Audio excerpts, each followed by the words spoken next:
feel free, everyone, to ask questions. What's up, everyone? My name is Dr. Tan. Today, we are talking about fractures, sprains, and massive bleeds, if we have enough time. But we'll roll the intro, and we'll get started.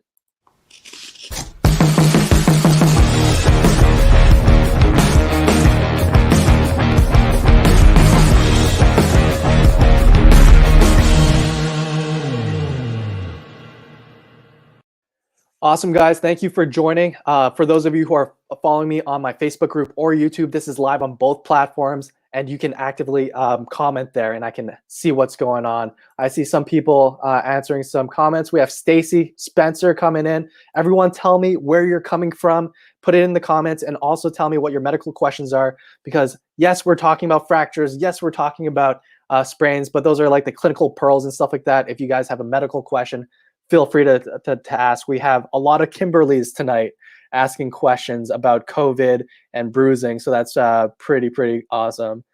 And Kimberly says that she has a forearm bruise and something on the side of her knee.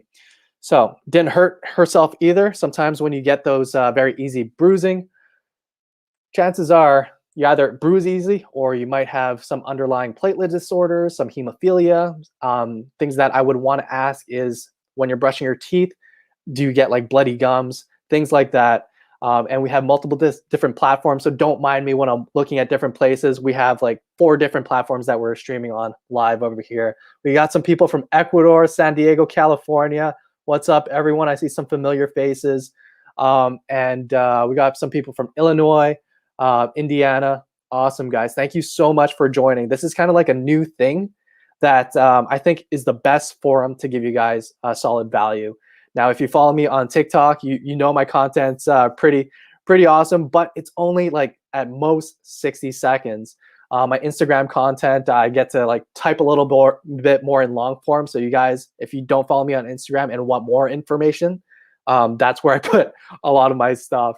And then moving forward, I really want to give back to the community. And it's, for me, so much easier to organize kind of our thoughts or discussions, things that we want to kind of deep dive into on Facebook. So we do have a Facebook group, and we're trying to grow that right now because everyone has a bunch of questions, and we're here down in lockdown trying to learn new skills and also be safe, because this crazy world we live in, who knows when something bad's going to happen, whether that's you or your family member getting COVID. Currently right now, I'm at working at a hospital. So for those of you who don't know, I am a doctor. I'm a resident physician in family medicine, planning to work more ER next year. But I'm one of the seniors on the medicine floors in Michigan, one of the hospitals out there. And today we had 2 plus minus another one who are COVID positive. So I know a lot of you have some COVID questions, so feel free to ask those COVID questions. But show of hands, who has sprained anything, who has broken something, or who has cut themselves? Because that's kind of the things we're talking about today. And kind of let me know in the comments what kind of injuries you have had, because we'll kind of touch base and be very specific. So the chances are, if you've had an injury, especially if it was like a fracture or dislocation or a sprain, the likelihood of you having it again is higher. So let's see what we got over here. We got 13 messages on TikTok. We got some people on Instagram commenting in, and my true followers there on Facebook showing some love as well. We got questions about the vaccine. So we're going to talk about a lot of different things. Kimberly, thanks for the advice. No problem. Kimberly is also diabetic, has low vitamin D, has COPD. Yeah, so a lot of different things going on when you have diabetes, vitamin deficiencies, and a breathing issue. Definitely there's a lot of different things going on, and that kind of paints a picture of different kind of systemic organ things that might be going on, because diabetes, COPD, that does affect everything. So sugar goes everywhere in your blood because it's in the blood, and then that can cause end organ injuries depending on how poorly or how well it's controlled. Same thing for COPD. That is definitely an increased risk factor. How to fix a broken heart, Drew. Do you know what? Like, broken heart syndrome is a real thing, guys. So broken heart syndrome, I have a patient who unfortunately had a loved one pass this year. And this was such a stressful thing that it changes the architecture of your heart. Now, it's not permanent most times, but it does change how your heart beats. And sometimes that the amount of blood that it pushes out isn't enough to kind of perfuse your organs. So you get some damage as well. So it is a real thing. The important thing to do is to make sure that there's no other underlying things. So no uncontrolled diabetes, no uncontrolled sleep apnea or hypertension, that type of thing.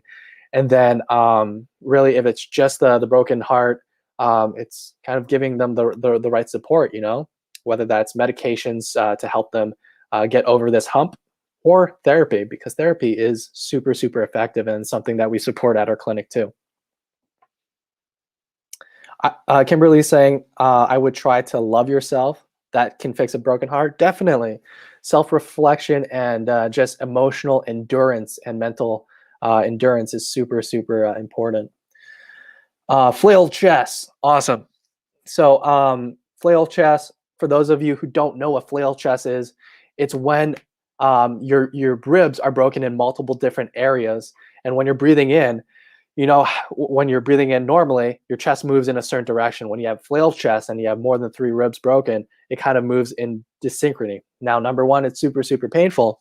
But number two, it's you have broken ribs, so that can puncture your lungs. And then you have something called a lung collapse or a pneumothorax. Definitely something you can't necessarily fix in the field. You got to make sure they're oxygenated. So whether that's if you have an oxygen canister to help them along, but really they need to go to the hospital to get that fix in the OR. Okay, so I had multiple questions before we start on our main topic about the vaccine. And Stacy, I'll get to your question as well, but let's answer that vaccine question because it is kind of a hot topic right now.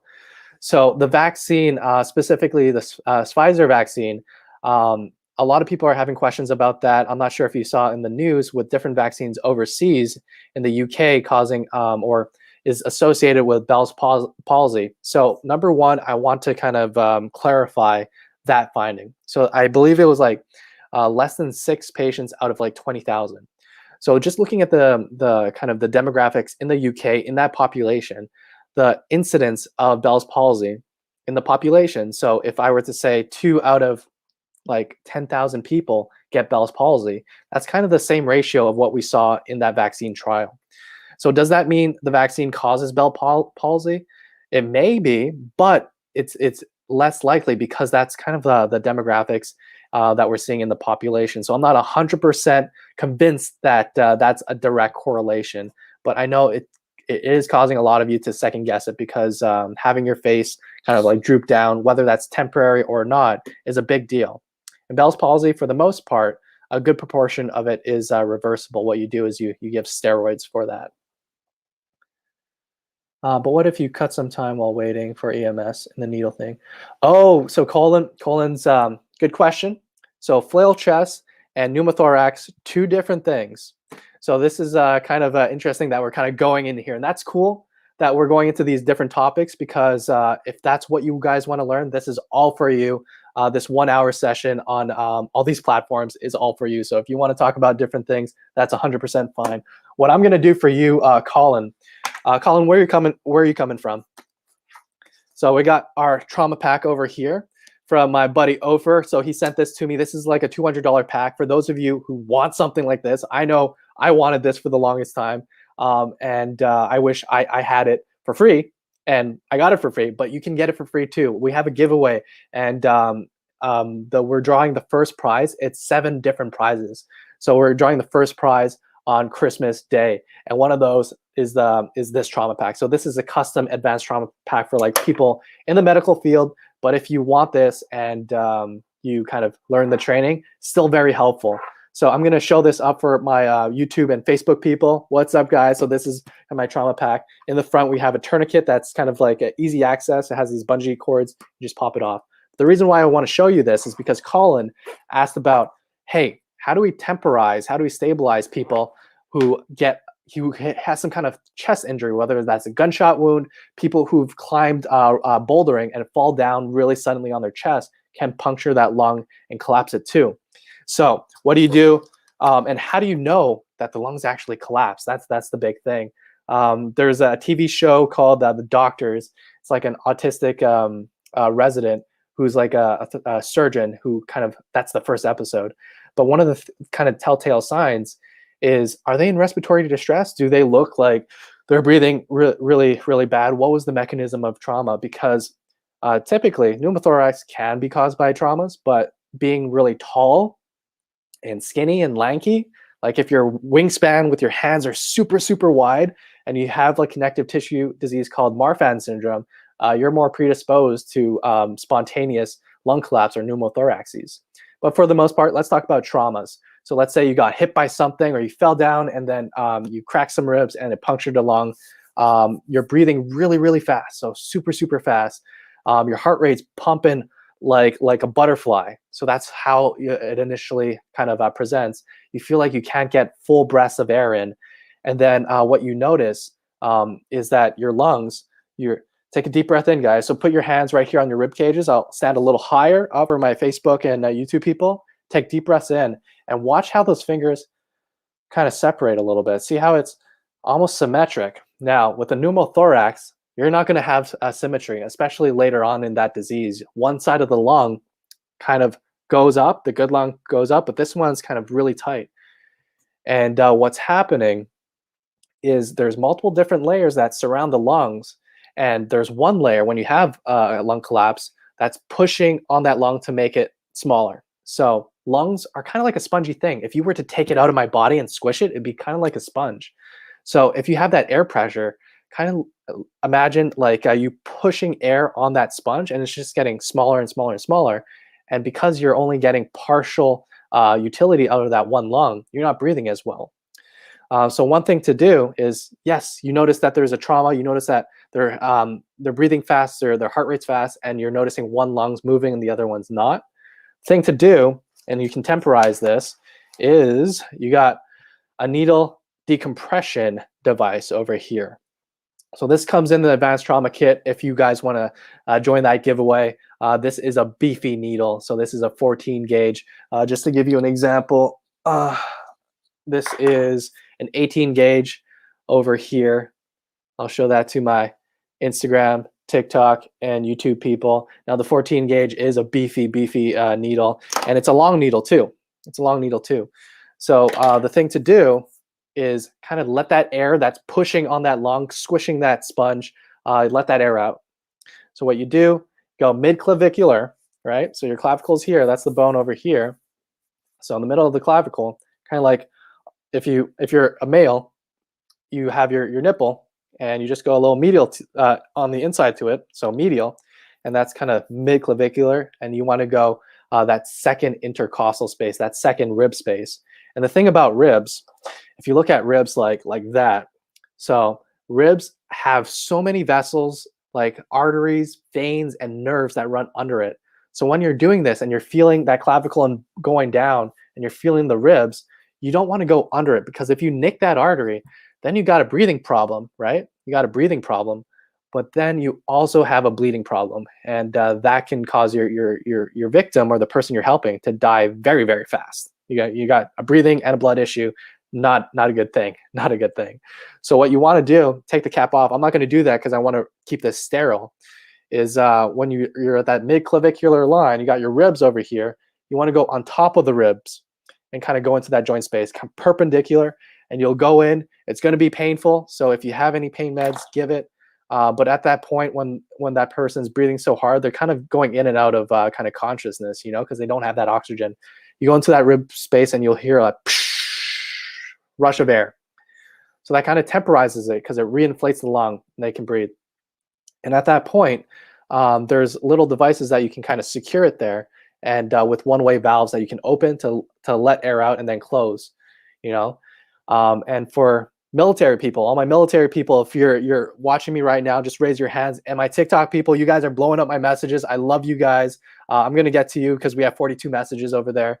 But if you are military, if you're kind of a bigger chested person, whether that's a man or a female, that mid-clavicular line, especially even if you have this long needle, might not do it for you. might not do it for you. So it's really important to know a secondary place.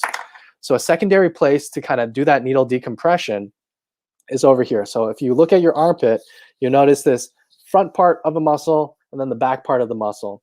So the front part of the muscle, kind of follow it where it goes to the V. That's around the fifth, the fourth intercostal space. And again, you're going more anterior, so closer to that front muscle part over here, and not so much so in the back. And then that needle goes closer to that where that V comes to a notch. And again, you're above that rib, waiting for that whoosh to come in. And then you're kind of temporizing. And while you're doing this, make sure you have a buddy or somebody that's calling for help. All right, so let's catch up on some questions. Thank you all on my Instagram, TikTok, and my Facebook and YouTube family for joining in. Really appreciate that. All right, so we got some follow-up questions from Cleveland Trauma RN. What's up? Yeah. And Billy, thank you for, Billy's awesome. Billy's graduating soon and is going to join our healthcare team. Is this a chest tube, Cleveland Trauma RN? No, it's just a needle decompression device. So just 14 gauge, very long, and it goes into that intercostal space to relieve that air pressure. But yeah, let's get back to the vaccines because we got a little sidetracked. So what are my opinions on the vaccines? And this is my opinion, not the opinions of the hospital that I work for or the residency program that I'm a part of. So the vaccine, just to give you an idea, every healthcare provider right now who's kind of working on the front lines are fighting for this vaccine. We have people at our hospital who are frontline workers working in the intensive care unit who wish they could have the vaccines, but other people are getting them. So if you're thinking about, is it safe? It went through safety protocols. It went through all those stages. The question right now, and I want you to kind of answer it in yourself and for your family, is the benefits of being protected for hospitalization for COVID better than some of the side effects, which, yes, it'll make you feel crummy for a few days. Yes, you'll get a cough. Yes, you'll have very similar symptoms to getting it. But the vaccine itself, especially if you're thinking about the mRNA vaccine, it's not like previous vaccines with live viruses or viral parts. Your body is basically making the proteins that helps us recognize the virus, and that's how we're building that immune response. So for me, as a person who is exposed to COVID on a daily basis, and I'm actively treating people who've either just contracted or are recovering from COVID, yeah, it's a huge risk for me, and whoops, and it's something that I want to be protected against. His zooming on the Andes, awesome. I am Pearson. Nope, this is not a marker. This is a huge needle, and the only reason why I don't want to take it out is because this is my only one left, so I don't want to I don't want to contaminate it.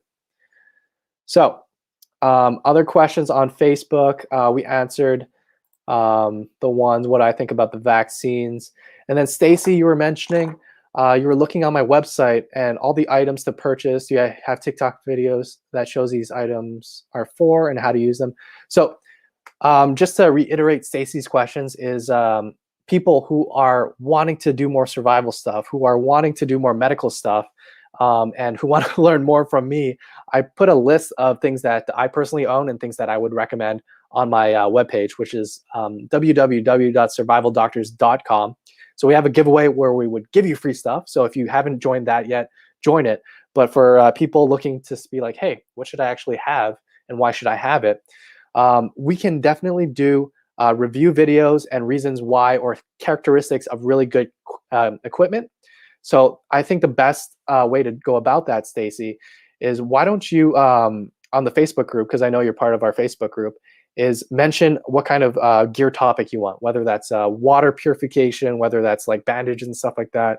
Let us know what kind of gear you want us to talk about, because each topic in itself has just so much information, especially when you're coming from it from a not only survival standpoint, but also a medical standpoint, because that's what I love doing.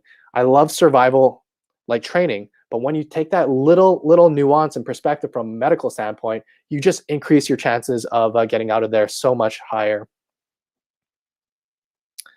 So people on our channels, feel free to ask whatever questions you want. We're going to go ahead and talk about splinting and fractures and that type of stuff. Colin, just to get to you right now, how many survival kits am I giving out? So I wouldn't say it's a survival kit. So this is a trauma kit. So we have one trauma pack that's an advanced $200 trauma pack over here that we got sponsored for. And then let's get our donator box over here.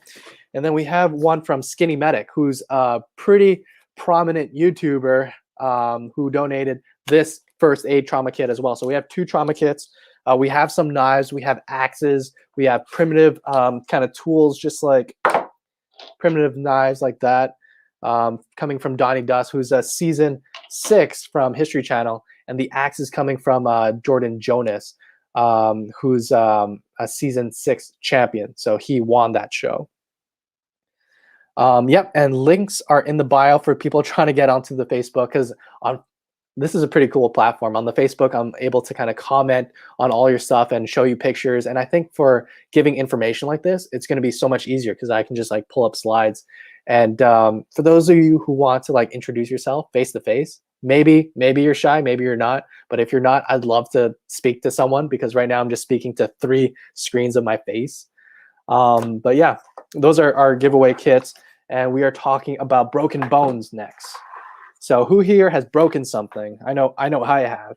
I've dislocated my shoulder at least 3 times, broken my arm once or twice, and it's all on the right side. So eventually when I get old, it's not going to be the best deal, you know? But yeah, first thing to know, when you break something, when you're evaluating it, you're looking for signs of the skin kind of being broken, because as soon as your bone breaks the skin, you need antibiotics, basically. There's ways to kind of tell whether your bone needs to be kind of fixed surgically or not. And the main question, or the big question you want to ask yourself, is how misaligned is it? So bones are super, super cool in the sense that they can heal. So when you're looking at fractures, if it's like a fracture over here and everything looks pretty symmetrical when you go like this, but it's a little swollen, and you're out there, your job isn't to kind of mess around with it a whole lot. You can put some gentle traction, and what we can do for gentle traction, the most kind of innocuous way to do it is you can tie something around your wrist, very, very light, like less than like max 5 pounds, and you can kind of let it hang in whatever position you want. Typically, when we do this in the ER, we have kind of like a device, a hanging device, and just a material bandage that's around the arm like this, if it's a forearm thing. And then we have these finger traps with weights. And that kind of just puts this gentle traction. And the gentle traction, what it does, it allows your muscles to relax. And when it relaxes, it allows that bones to go from this to kind of realign like that when you're providing that little gentle traction.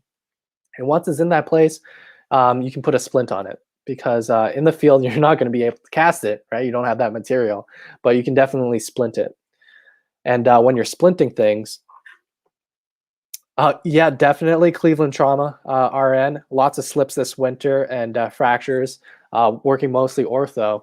So things to look at is skin punctures, how comminuted or what the position is, and also pain management at that time. Like, are they kind of like passing out because the pain's so bad? Are there other issues? Why did they fall? Is a great question. You know, especially when we have our older people, that's one of the biggest things that I kind of key into, is the reason for fall, that they hit their head, because that's just it's not just a fracture. It's not just a fracture. Maybe for us young, some of you young people who go rock climbing and fall, then it's just a trauma.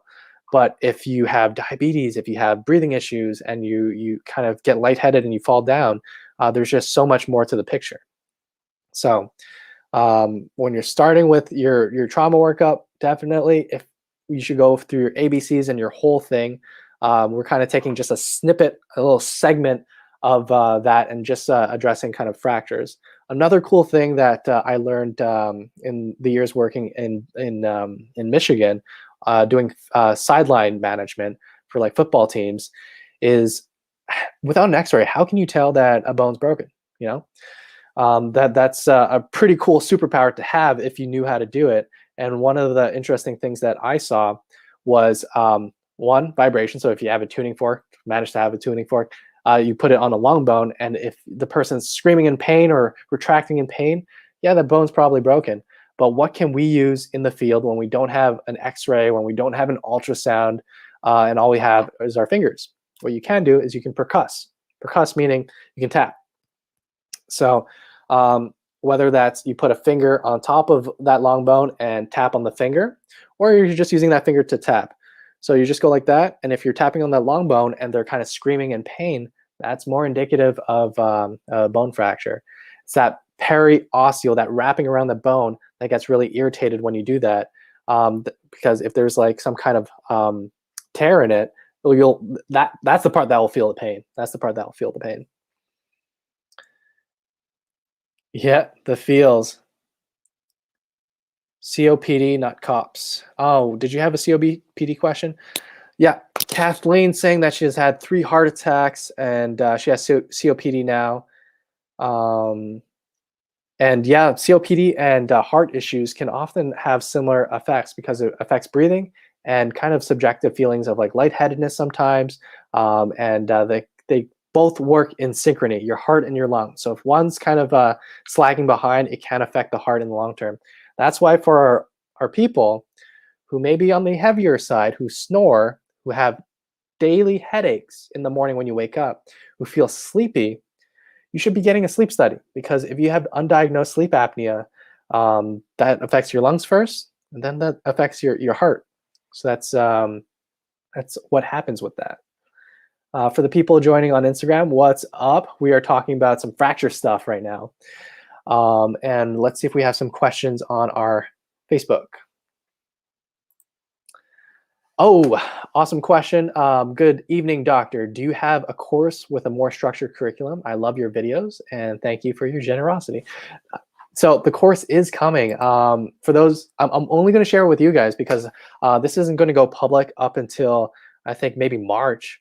So right now I'm just doing like behind the scenes kind of like if you enjoy these videos, and if you really want to get that survival medicine training, yeah, I have a course that I run, but it's very hush hush because right now it's only me giving all this information, so I don't have the capacity to teach hundreds of you.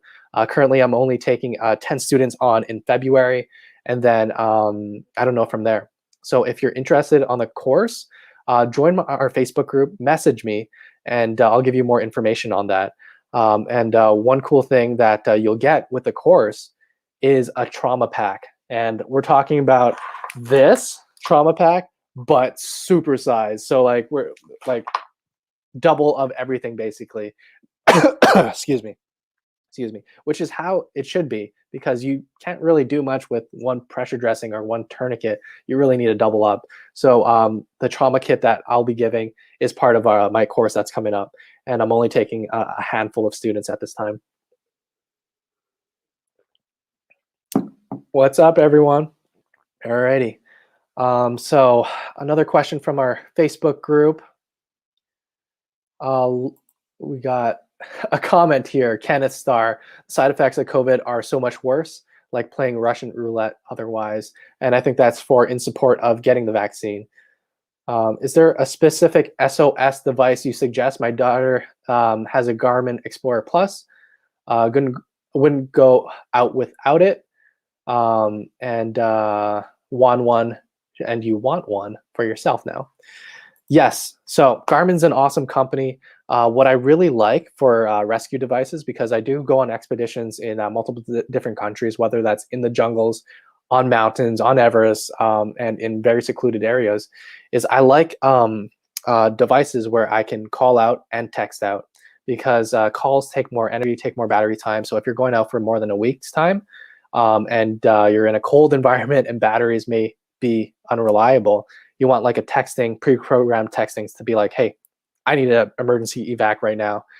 So all those kind of recommendations are on my my website, www.survivaldoctors.com. If you click the link for the survival and medical gear recommendations, there's a section for navigation slash safety stuff. And I have like the top 3 kind of rescue communication devices that I personally use. Yep. Carlos, that's fine. You don't need to get it. There's plenty of medical professionals and people in the community that would take it, because right now there's not enough to give it to you anyways. And we got some people on Instagram. Awesome. Sniper Blade Works. Sniper Blade Works is donating something to our giveaway. So I'm going to show this briefly without the sheath, just because we got some restrictions on TikTok. But I did want to show off this knife because it's such a beautiful knife. So here it is. We got the Sniper Blade Works Mamu field blade. So this is a monster of a blade. I think it's more than a 6-inch cutting surface for everyone to see over here.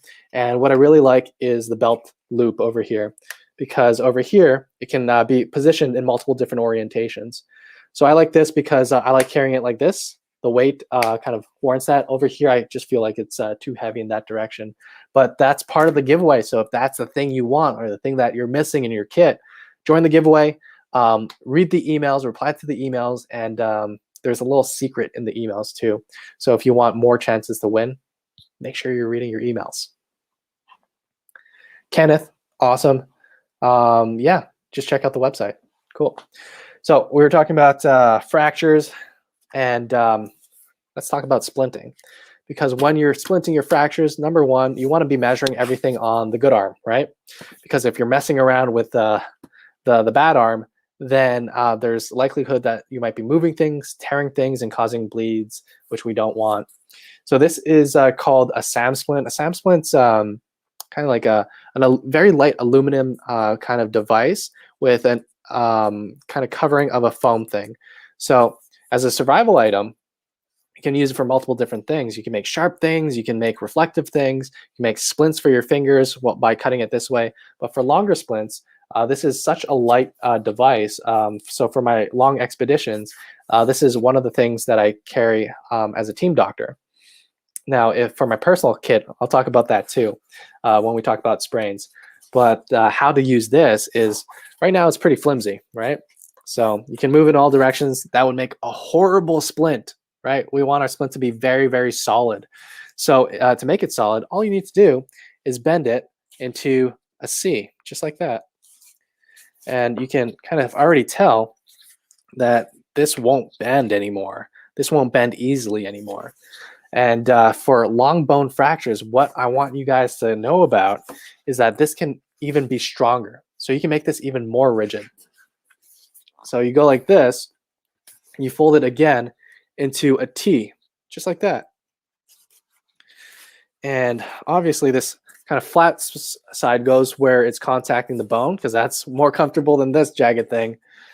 But all this is soft material, so it's not going to cause discomfort. So once it's kind of like in that T formation, now this is super rigid, super, super rigid. And it's okay to use it for long bone fractures in your legs. What you need to be doing is, let's say if you have a fracture over here, you want to be stabilizing up to a joint below it. So if you're in anatomic position, your wrist would be lower than this, and then you want to be stabilizing the joint above this. So the casting or the splinting would go all the way up to here as well. So another thing that's often kind of missed is that sometimes people just put that splint directly on that fracture. Now it's kind of rigid. It's not the most comfortable. So make sure you're also putting cushioning, whether that's ripping your shirt or putting like spare clothing to wrap around that injury, and then splint it on top of that. Make sure the fingers are showing so you can check vasculature. Things to think about is before you even start, you want to be checking neurovascular kind of function. So can they feel in all their fingers? Does it feel symmetric? Feel the same? Can they move it? Can they have a good grip? Or do they have kind of like dysfunction on some of their fingers? And just to give you an idea, the nerves, padding, yes, Cleveland RN, trauma RN. Padding's important. Padding's super important. Oh, for Cleveland Trauma RN, what do you like for casting? What's your casting thing of choice? Because we have some diehard like fiberglass people. I like fiberglass, and then we have some people who just like that old school casting stuff. All right. What are the biggest mistakes you see when people try first aid? So some of the biggest things that I see for people giving first aid is if you don't know how to give first aid, sometimes you're doing more harm by doing it if you don't know what you're doing. I was in East Africa. I won't say the country, but this was like shortly after med school. And what I was doing is I was volunteering at a farm. So I'm not sure if anyone's done like WUFA stuff before. But woofering is like you work on a farm and then you kind of work and you get free housing and free food and you get like your weekends off. So on my weekend off, there was like this Mother's Day race. So there was a bunch of people like running the race. And at this time, like, yeah, I went through med school. I knew a few things. But over there, like I haven't, besides me personally doing it, I haven't treated and evaluated a whole lot of people with true heat stroke. So heat stroke is being hot and altered mental status. So we had a lot of people coming in like that, and I wasn't sure if they were dehydrated, if they were too hot. And what I saw with a lot of people, because there were zero medical people helping out, and what I saw was a lot of people rushing the scene, kind of clogging the area, not really helping, and doing things that actually were not helpful. There was one person who started chest compressions to someone who was unconscious. So that's causing harm because it's chest compressions is not without its side effects. Nice. So Cleveland Trauma saying Weeble, red casting ace. So get the appropriate training. And if you're on the scene and you have that training, sometimes it's important to direct traffic. So take command, take leadership, and kind of take charge of that scene. Because what we need in that situation is kind of organized chaos. If there's a bunch of people and you're doing your own thing, like it's not really helpful. Like be the team leader and organize that resuscitation. Collins, what are the effects with scar tissue on the lungs? So in scar tissue is kind of like a form of type of cellular tissue, right? It's not the functioning tissue of that organ. So whether that's fibrosis in your lungs or fibrosis in your liver, that lung tissue that turned into scar tissue does not work the same. So it's no longer that part of that tissue. So whatever organ that's in, it has less of a function. Yeah. So it's getting pretty late. I'm not sure if we're going to get to bleeds, but what other medical questions do you have? Because I'm going to kind of wrap up with kind of like fracture stuff and show you some of the things or some ideas that I bring when I'm in the field and I want to carry light. I'm doing minimalist kind of camping, that type of stuff. So just to give you an idea, my kind of kit that I bring with me on these hiking trips that are a week long or camping trips or expeditions that are a week long. And I know like the only person that I need to care about is myself. It's good to know what kind of injuries you get often. And for me, I have a predisposed kind of like ankle injury. So a number of years ago, I was running down the stairs and my ankle went like that, like fully like that, and I was stupid enough to continue exercising that day. I was like powerlifting. Then I played volleyball after that. And the next day, my ankle was just like so swollen. And this was before I knew anything about medical stuff. So I was like, okay, I'll ice it. I'll compress it, which is what you're supposed to be doing, but you're not supposed to exercise so much like I did. So since then, since I never did physical therapy and I never got it evaluated, my ankle is super lax. Like you can like feel that it's a lot looser than my other ankle. And because of that, when I get tired or if I'm marching for an extended amount of time, it's very easy for me to roll my ankle. So the one thing that I love bringing is kind of like tape similar to this. This is kind of like a stretchy tape, which is all right.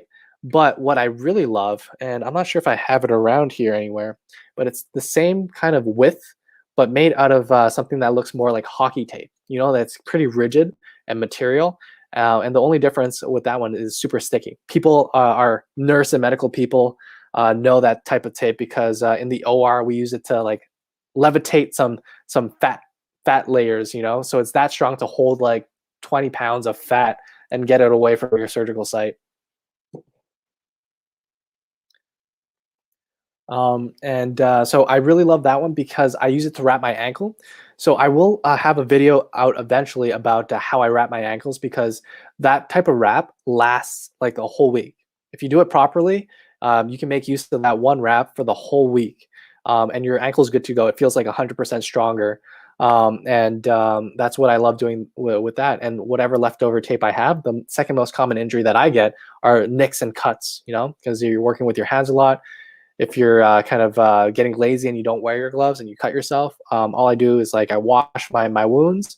So if you're looking at cleaning your wounds, it's about 100 cc's, 100 milliliters to 1 centimeter of cut. So if you're cleaning it, you don't necessarily need antibiotics until it gets, or if it gets infected, or if you cut it with something like really dirty, like if you were skinning an animal and then you cut yourself. But otherwise, if it's like a relatively clean cut, you're like carving wood or something, you cut yourself, you wash it out, and you kind of like tape it. That's what I typically do, and I don't necessarily need antibiotics or topical antibiotics on top of that. Cleo RN, she's so glad that she ran into my live. I usually watch musical artists. I'm glad to educate. Like I think this is a fascinating topic, kind of like the juxtaposition between survival stuff and medical stuff, and how do we practice with limited resources in environments that could kill you quite fast. So that's my shtick.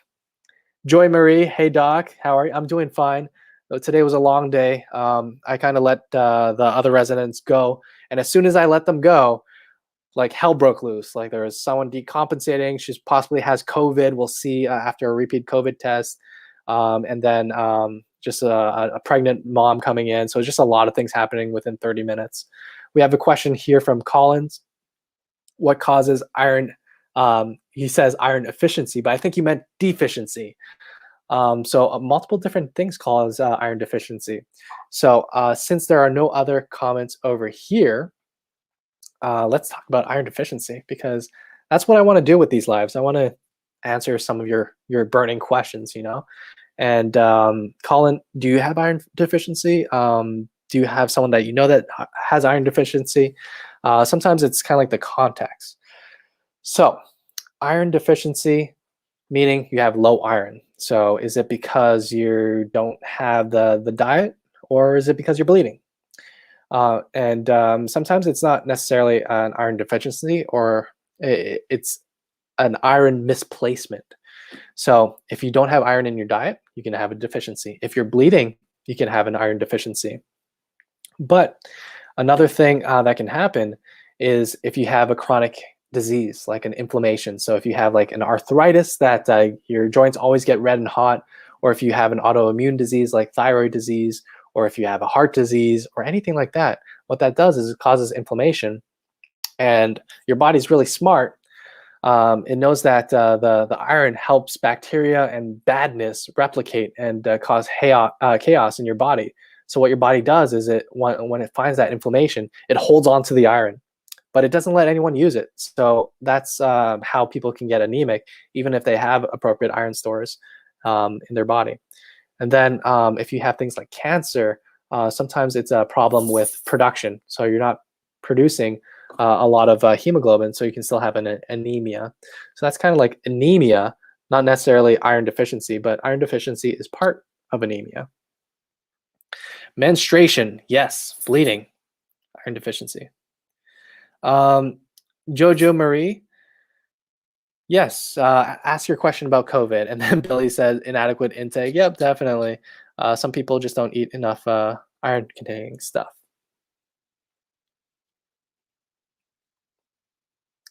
Colin, I'm not sure if you're a dude or a girl, but yeah, it's not the most common for men to get iron deficiency. So I would want a little more history about you. Mike, are you still here? What's up, brother? So I'm not sure if you changed your username or not, but Mike and I, we did like basic training together in the army. So it's really cool to see him.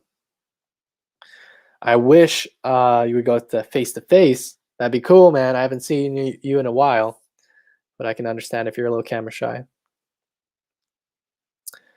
So we got kind of a on-topic related thing. The question was, what can a person do about knees that pop? Does that mean that there's arthritis in the knees? So there's different types of popping, right? So there can be little clicks. Little clicks can be your kind of like the pad that cushions your knees, or it just can be bone kind of grinding on top of that. So one of the ways that you can kind of see if it's a meniscus or arthritis is you can stand on one leg.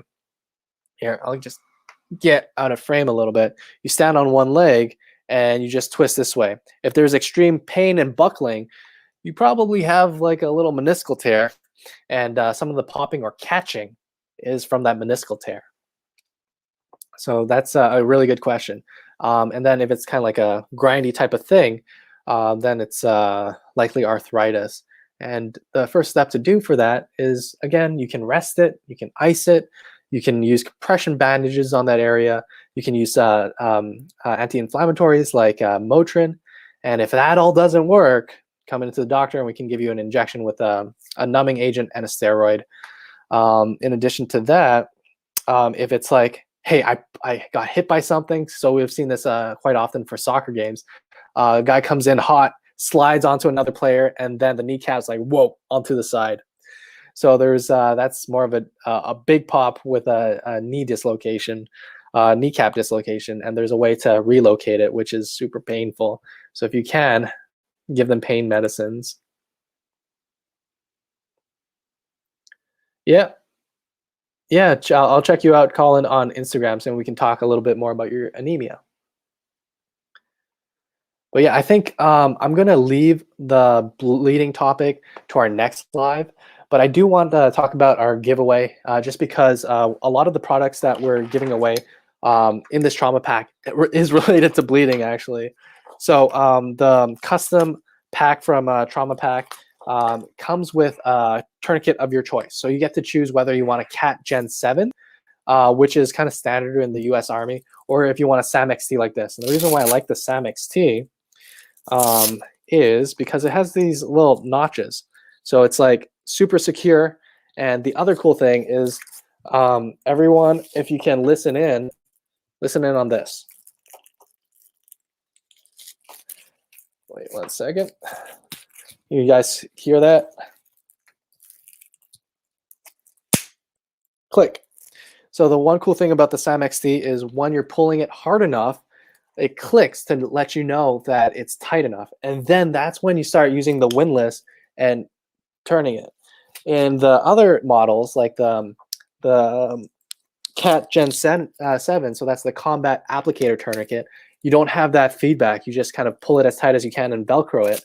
And sometimes people don't do it tight enough, and that kind of decreases the efficiency of the tourniquet stopping that bleed.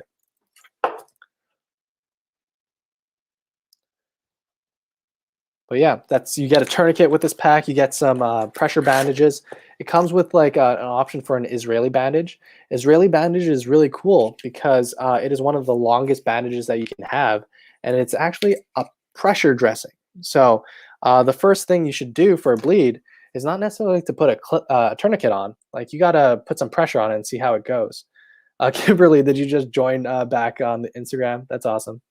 I think you were on TikTok and then you went on Instagram. Thank you for joining both. Oh, Kimberly wants to go live with me. That's awesome. Let's see if this works.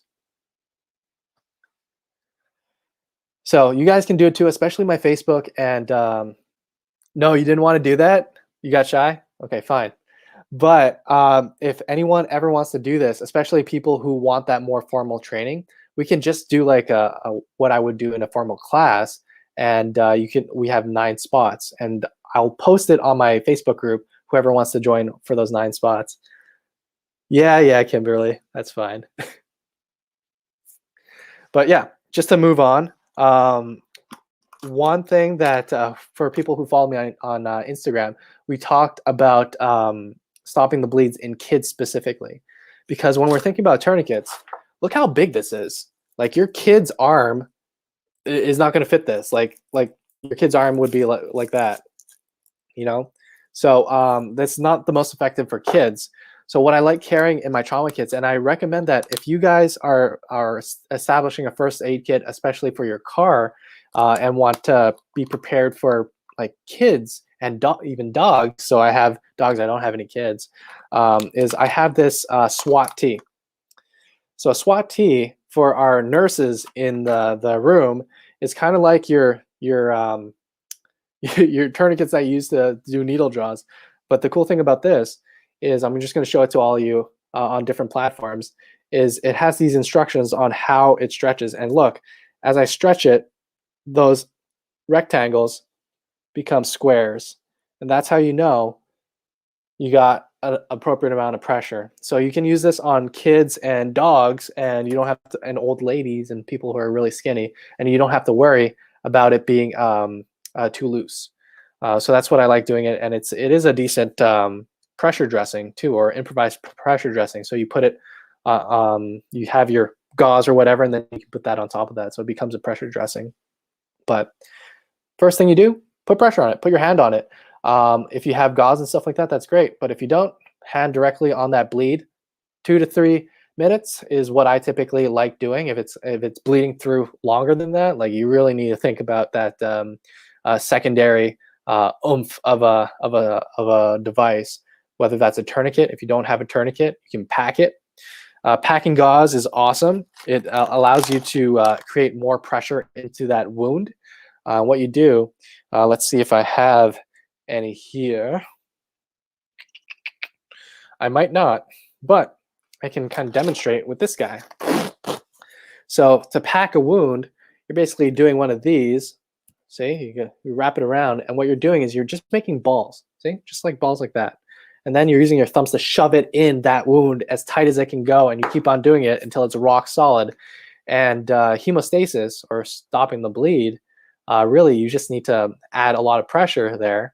And that's more effective than things like combat gauze or quick clot. So we do have quick clot in this kit. So if you want it, join the giveaway. But if you're buying individual stuff on your own, I'd rather have these 60-cent vacuum sealed gauzes, packing gauzes, and be able to buy like 50 of them versus buying like a $120 quick clot, because it's the pressure that really stops the bleed. Now this would help, but without the pressure, it's kind of like putting a Band-Aid on a beaver dam, you know? Yep, tampons can work for bleeds too. They absorb a lot of stuff. Sounds messy. Yeah, can be, can be. Kimberly, no one wants to see you all sick with COVID. That's fine. We don't judge here. That's okay. That's okay. But we are coming close to the end of our hour. We have 7 minutes left. I want to open the table to all questions, whether that's related to fractures, related to bleeds. Just ask away. We'll ask it. We'll answer whatever. And if you want to see more of the stuff for the giveaway, I have most of it here. We still have some stuff coming in. We have some like custom knives that Keith from Alone Season 6, no, Alone Season 7, he made. So I'm really happy to show that off. Big question over here about career stuff. So Barbecue Guy is asking, what's the difference between family medicine and internal medicine? So if you like treating babies, if you like doing obstetric stuff, go to family medicine because we do a lot of general stuff, including obstetric and pediatric care. Now, internists or internal medicine people do not do any obstetrics, do not do pediatrics. They do adult stuff.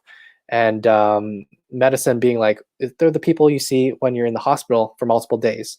And if you're training for internal medicine, those are the people who eventually, if they want, become specialists, like cardiologists, like kidney doctors, like stomach doctors. So they're pretty smart. They're smart people. Family doctors can do hospital work as well. They can do outpatient stuff in a clinic. They can deliver babies, and they can work in the ER. So what I'm doing next year is I'm primarily going to be working in the ER in a rural setting in Ontario. So all my Canadians especially all my Canadians who live in Ontario, let me know where you're from, because I'll be looking for friends. So Colin, and then I'll answer a question from Fishing Buck, who's a buddy of mine.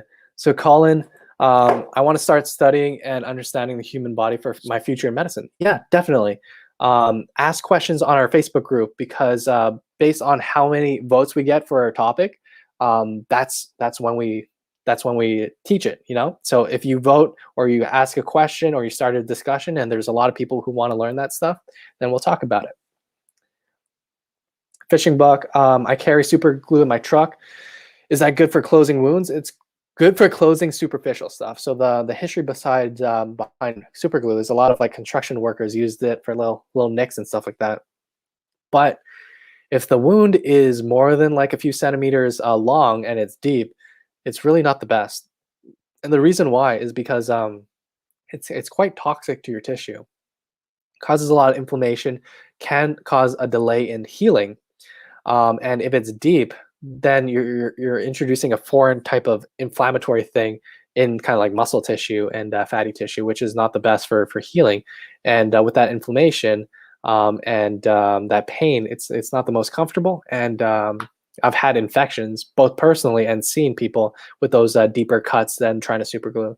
If you have super glue, I would use like medical glue, which is a little less cytotoxic, a little less pro-inflammatory. But in the field, again, my favorite thing is athletic tape, you know, because all you have to do is clean the wound. That decreases your chances of getting infections. And I have like a 60cc syringe that I use for my Sawyer filter to kind of back push it. But I also use it to clean my wounds. So it's like, imagine this guy. So this is 10 cc's, but imagine that being 6 times bigger. So I do that. I do pressure washes into my wound. And then once it's dry, I just pat it dry, and then I just tape it closed. And yeah, within 3 days, you get closure. And then within a week, then you're good to go. You get a scar, but that's about it. So my people on Instagram Live, we are coming to a close. Instagram only allows you to stream for 1 hour. So if you want to continue this discussion, head over to my Facebook or my YouTube. Join our Facebook group if you want more targeted discussions on whatever medical topic. For my TikTok people, you are good to go. TikTok will run lives for forever. And for my YouTube and Facebook people, we're good to go as well. Yeah, no problem. I love doing these videos. So see you guys later on my Instagram. If you don't follow me on Instagram, I do have different stuff there, and it's good information. But I'll see you guys on Instagram later. And then I will kind of save this. Ooh, how do I save this? Share it to IGTV, add to camera. All right, I'll do that later.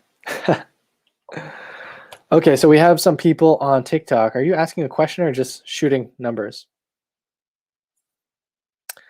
Billy, you're awesome. Thank you for helping me with the questions. Billy, if you don't follow me on Facebook, I would love to have you as an admin on our Facebook group, because you're so helpful with answering questions. I love that. Yep, definitely a chance of, so we're talking about COVID right now, for those of you who are still on with us. And the question was, can COVID last for a while on surfaces? And yeah, they can, especially if it's like a plastic or metal type of deal. What we're seeing with in the context of reusing your mask, the best thing to do is to have it in kind of like an airy container, like a paper bag. And within 3 days, it's kind of safe to reuse again. So that's what we did at the start of COVID when N95 masks were very low in quantity, and we had to reuse a bunch of stuff.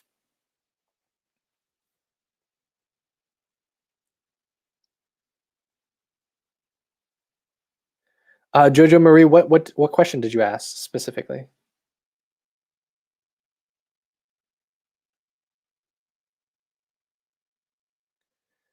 Oh, so we have one person who's sick. What kind of sick are you? Thank you, Billy. I appreciate that. Maybe it'll change your mind about Facebook. I think to organize like group content and information, it's a really helpful platform. But how about my YouTube and Instagram / Facebook people? Any questions before we end the live for the day? I'm just going to put up the website over here. So if you want more information on what type of gear you want, you can go to www.survivaldoctors.com/links. And that's kind of all our gear recommendations and the giveaway information. And if you want to join and being part of our Facebook group and kind of tailor what you want to learn about on a week-to-week basis, or if you want to be a part of our Hush Hush survival / medical courses that are in-person courses, yeah, just direct message me on Instagram, Facebook, or anywhere. Billy, I see. So we had someone who had a coworker who tested positive for COVID, and she's wondering if she should be worried. So if you have symptoms, you self-isolate and you kind of just monitor things. Yeah,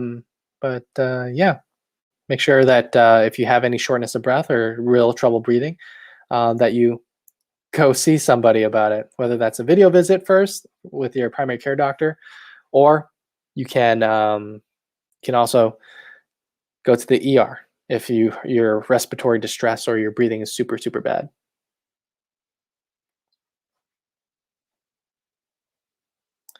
Okay, so 3 months.